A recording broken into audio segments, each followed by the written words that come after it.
These beaches were once packed with tourists, but they have long since abandoned the beauty of this coastline.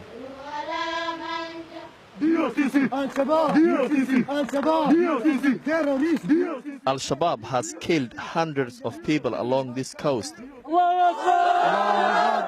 And with the tourist industry all but gone, 3 in 4 young people in these poor areas are now unemployed.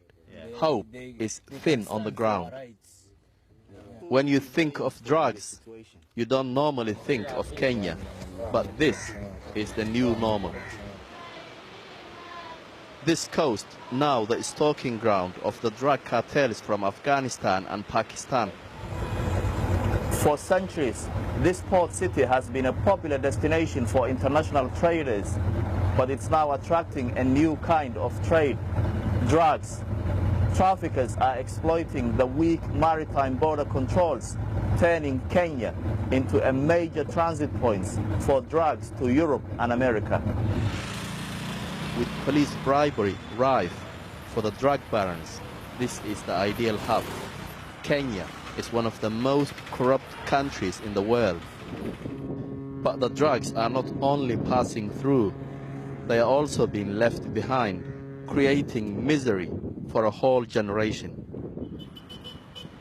This is a city littered with heroin addicts, and there is very little help. But Murad is hoping to change things.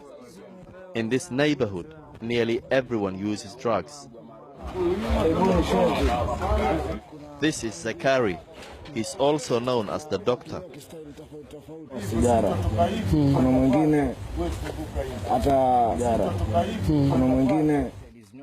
He brings me to meet his friends. Many of them are injecting heroin.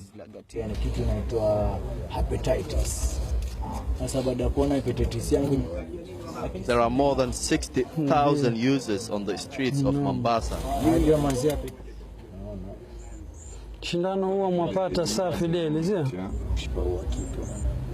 You know why people inject in the leg? Because of the hands. He has no veins.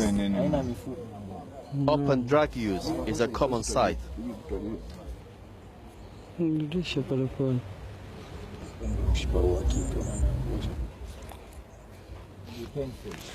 He calls on the doctor to find the vein. This guy is going to do it. And would you feel it immediately, or it takes? Yes. It's here that we meet Muhammad. So you've been taking this for 20 years? Yeah, for 20 years. He's been taking drugs since he was 15. Are any of your friends who were using drugs with your dad? Yeah, many of them. Last year we lose more than 4. Yeah, last year 4 went down. Like me, I have hepatitis B, I can't lie. Muhammad is now lacing his cannabis with heroin. This is called marijuana. The Swahili community, long marginalized by the government, are angry. To them, the authorities are the enemy, and they claim that police take their drugs to sell them on. You see, instead of dealing with the real big fish, they come to the small fish. Why? So you're saying they are not getting the priority right? No, they are not going to the big fish. They are always hunting us. He takes me to meet his mother, Roshana. The drugs have affected his brain so much, he can't even remember her name. And your mom? My mom, she's called Regina. Roshan. She lost 4 of her children to drugs. Mtoto wangu Ibrahim Ahmad alikufa unga, alikuwa akitumia kwa pua na kujidunga sindano. Sasa watoto wangu wote mimi sina, nabakiza huyu tu.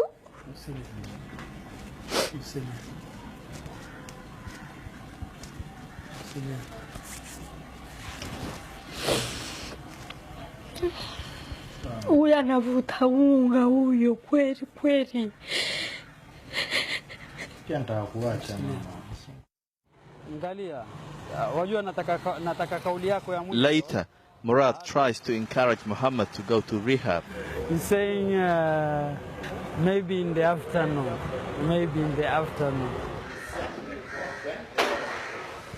He takes me to the center. There are only 2 in all of Mombasa. I used to be a junkie. No junkie can do to help her mother or anything, you see. In your mind, Murad works with the Reach Out charity. As a former drug addict, he helps them get clean. His boss says there is more drugs on the streets than ever before. Heroin is not planted here. It comes from Pakistan, Afghanistan, Great Triangle, Laos, Myanmar. So the supply is rampant. The supply is there. So it's easy, from my own experience, it's easy to buy heroin from the street of Mombasa than to buy sugar from a supermarket. For Murad, it was his daughter who inspired him to quit. Why do you think he's not going to go back to his old life? Because now he's working, he's caring about me, he does everything. He cares about her mother, he does everything. And how about my wife? And did you believe he would listen to you? Yes, I believe. You believed he would listen to you? Because I knew he's my only dad. And he could listen to me. Yeah. The drug trade has got so big, the nation's president, Uhuru Kenyatta, has declared war on the drug cartels. Ships are now being seized in East African waters. These men, mostly Pakistani, were caught last year on board a ship with 350 kilos of pure heroin. I managed to speak to them before they were taken back to jail. They said they had no idea drugs were on board. I had no way of verifying what they said was true or not. We don't know about what's happening in the ship. We were the all new crew on this ship. We came by air from Dubai to Iran, from Karachi by Pakistan, by air from Dubai to via Iran. Then we sailed this ship. When we came here, Kenyan Navy arrest us and bring by force Mombasa port. Then we say something is a problem in the ship. Kenyatta's government might have stepped up its fight against the international drug trade, but they have ignored those caught in the downward spiral of heroin abuse. On the back streets of this port city, a generation is being lost, collateral damage in the local maelstrom of politics and corruption.